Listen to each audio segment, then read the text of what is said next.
PNTL captura australiano ida, foi engatosoque ofendido nem rua, tamba conduz careta com velocidade máximo, quilômetro ao nulo cada horas. Situação ne acontece a segunda-feira, e a tuku hat lorai que haria bebonuk niang, o engira secretário de Estado Assunto Toponomia, na organização urbana, onde funcionário sira, halo hela serviço de ficção e haria neba. Hare cidadão Austrália ida, o inicial STH, conduz careta com velocidade quilômetro ao nulo, nola controla ang atau so que tia timoruang na rua, foi ne, australiano ne para tia careta, ho ditolok cidadão na rua ne, no ne PNTL captura kerasnya, loriba detém e sela detenção esquadra dong alesu ho de halo processo.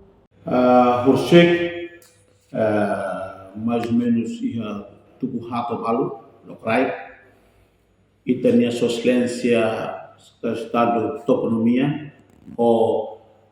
equipas de Estado do Mercado, mostra obras públicas sira halo ela teve que sair daí bebuluk sugu bebuluk so moro nebe maka hari besi estrada nini mas de repente ia senhorida nebe maka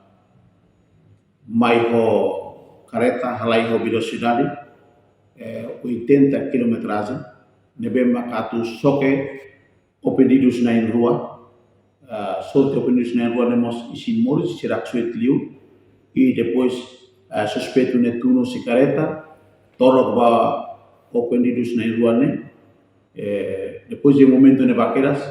itania patrulha dong ali somos halala segurança iha evico saune e itania patrulha sira captura aquelas ba cidadão ne e suspeito ne depois lori keras mai esquadra dong ali por detém bastante 2 horas sobre continuar o processo. Reportagem Melania Conceição, Televisão Timor-Poste. Janela informação ba emohoto. Atau tem informação atual dia kliu, kita haluha. Hane yang botão subscribe, like, halo comentário no fahe tutang ba media sosial hotu.